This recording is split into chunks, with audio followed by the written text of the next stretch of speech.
उसका जैसा नाम था वैसे ही परी अपनी मायके में परी थी, काफी अमीर, इसलिए वो अपना कोई काम नहीं करती और नौकरों पर ही डिपेंड रहती। ये कॉफी लेकर क्यों आ गए? आज मेरा कॉफी पीने का दिल नहीं कर रहा। आप मेरे लिए बनाना शेक लेकर आइए। और रामकली, मेरी ड्रेस तैयार रखो, मैं अभी शावर लेकर आ रही हूँ। आती थी। परी के घर के सभी नौकरों को परी की इस हरकतों पर बहुत गुस्सा था और वे आपस में परी की चुगली भी किया करते। उसके माँ बाप ने इसका नाम परी क्या रख दिया? ये तो खुद को परी ही समझती है। आज कॉफी नहीं, बनाना शेक पीने का मन कर रहा है। मैं कॉफी जो बनाई उसका क्या करूं? चाय बनवाती तो मैं खुद भी पी लेता, लेकिन मैं कॉफी तो पीता नहीं। न जाने कब इसका नखरे खत्म हो गए। अगर ऐसा ही रहा तो पता नहीं अपना घर कैसे बसाएगी। खाना खुद को है, कपड़े खुद को पहनने हैं, पर ऑर्डर तो ऐसे झाड़ती है जैसे पता नहीं मैं नौकरानी नहीं हूँ। मैंने इसका कोई कर्ज ले रखा है। अरे अपना सारा काम छोड़कर इसके आगे पीछे लगी रहती हूँ, लेकिन अगर गलती से भी कोई गलती हो जाए तो इसके साथ इसके माता पिता भी मुझे इतनी सुनाते हैं। और सिर्फ नौकर हम तो ये नहीं कि अपनी बेटी के लिए और नौकर रख ले।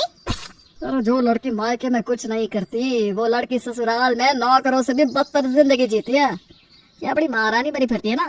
देखना तुम, ससुराल में नौकरों से भी बुरा हाल होगा इसका, और फिर पता चलेगा इसको कि ये अपने नौकरों के साथ कैसा बर्ताव करती है। पर परी आ जाती है, उनकी बात सुनकर उनसे कहती है, मेरी चुगली करना बंद करो तुम दोनों। इस चीज के पैसे मिलते हैं क्या? अगर मैंने माँ से तुम्हारी शिकायत लगा दी ना तो तुम्हारी इस महीने की तनख्वाह कट जाएगी, समझे? चलो मेरा बैग पकड़ो और मेरे पीछे चलो, मुझे कॉलेज जाना है। परी अपना बैग रामू काका के हाथ में थमा देती है और उन्हीं को अपना ड्राइवर बनाकर कॉलेज ले जाती है। देखते ही परी का रिश्ता अतुल नाम के लड़की के साथ तय हो जाता है।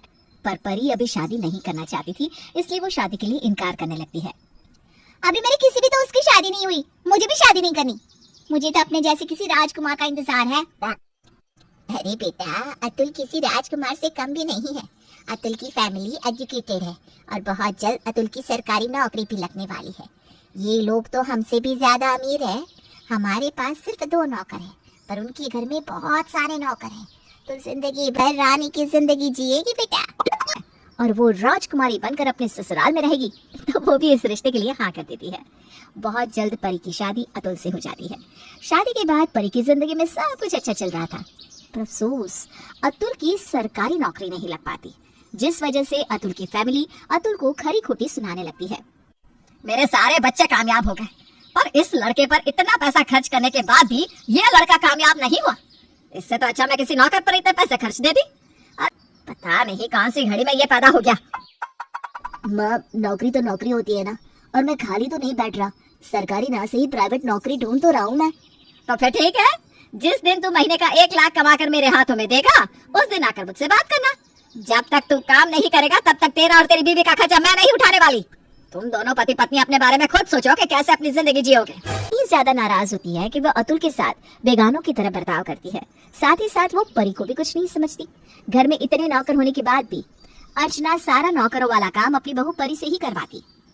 बहू, घर में ज्यादा लोग नहीं है, इसलिए मुझे ज्यादा नौकर की जरूरत नहीं थी, तो मैंने कुछ नौकरों की छुट्टी कर दी है, इसलिए उनकी जगह अब से तू ही काम करेगी। जा, अब जाकर किचन संभाल और सबके लिए खाना बना। पर मुझे खाना तो बनाना आता ही नहीं। मैंने अपने मायके में कभी भी रसोई में कदम नहीं रखा। मम्मी जी, मैं खाना कैसे बनाऊंगी? नहीं आता तो सीख ले बहू। जो तूने अपने मायके में नहीं किया वो सब ससुराल में तो करना ही होगा। सारे काम सिखा देना, खाना बनाने से लेकर झाड़ू पोछा तक। अब से हर छोटे बड़े काम मेरे बहू परी ही करेगी। अर्चना अपनी बहू के साथ इतना बुरा बर्ताव करती है कि परी अपनी सास के सामने कुछ नहीं बोल पाती, और फूलमती परी को घर के सारे काम सिखाती है। जिस परी ने कभी अपने लिए एक पानी का ग्लास भी खुद नहीं निकाला था, वो आज सबको खाना बनाकर खिलाती और सबके गंदे कपड़े भी धोती। बहू ध्यान क्यों नहीं लगाती? देख, मेरे कमरे में मेरे कपड़े रखे हैं, उन्हें धो दे और धोने के बाद बाजार चली जाना। कल से फूलमती भी काम पर नहीं आएगी, तो अब से मार्केट से सारा सामान भी तुम्हें ही लाना होगा। और चुपचाप उसकी सारी बात मानती है। परी की हालत किसी नौकर से कम नहीं होती। घर वाले भी परी के साथ नौकरों की तरह बर्ताव करते हैं। जो पहले नौकरों को भला बुरा कहती थी, आज उसके ससुराल वाले उसकी गलती पर उसे भला बुरा कहते हैं, और गलती से उसके कुछ कप टूट जाते हैं, जिस पर अर्चना परी को भला बुरा सुनाने लगती है। परी, बहुरानी, पति तो तुम्हारा काम करता नहीं और तुम हो कि आए दिन उस घर का नुकसान करती रहती हो। वो तो शुक्र मनाओ कि मैं तुम्हें 2 वक्त की रोटी भी खाने को देती हूँ। अगर तुम मेरी बहू ना होती ना तो शायद मैं तुझे इस घर में रहने और खाने भी ना देती। नाई रही होती है कि तभी वहाँ अतुल आ जाता है और अपनी बीवी के साथ इतना बुरा बर्ताव होता देखकर बर्दाश्त नहीं कर पाता और अपनी माँ से कहता है, माँ, आप हमारे साथ ऐसा कैसे कर सकती हैं? मुझे तो यकीन ही नहीं होता कि आप मेरी माँ हैं। अरे एक सौतेली माँ भी अपने बच्चों के साथ ऐसा बर्ताव नहीं करती जैसा आप मेरे साथ और मेरी बीवी के साथ भेदभाव करती है। पर अब मैं और मेरी बीवी आपके गुलाम बनकर नहीं रहेंगे। चलो परी, जब तुम्हें खुद नौकरों की तरह काम करना है तो दूसरों की नौकरी क्यों करना? अरे तो ले जाना, क्यों सांप की तरह हमारे घर पर छाता सराय बैठा है और क्यों हमारे सीने पर मूंग डर रहा है? अगर तुझे अपनी बीवी और खुद की इज्जत की इतनी पड़ी होती ना तो तू सरकारी नौकरी करता, ना कि प्राइवेट नौकरी के पीछे इस तरह दर दर की ठोकरें खा रहा होता। वाह, आपके तो सारे बच्चों की सरकारी नौकरी लगी है ना। वो चाहते तो मुझे नौकरी लगवा सकते थे, उन्होंने मेरी मदद नहीं करी। लेकिन कोई बात नहीं, मैं अपनी बीवी को और ऐसी हालत में नहीं देख सकता। 2 वक्त की रोटी ही सही, पर मैं अपनी बीवी को खुश रखूंगा। अतुल परी की ऐसी हालत नहीं देख पाता और परी के साथ अपना घर छोड़ देता है। एक छोटे से किराए के घर में रहते हैं जहां अतुल 20,000 की प्राइवेट नौकरी करता है, तो वहीं परी अकेले ही पूरा घर संभालती है। सही कहते हैं लोग, इंसान कितने ही ऐशो आराम में क्यों ना रहे, पर जब खुद पर आती है तो वो सब कुछ करना सीख ही जाती है।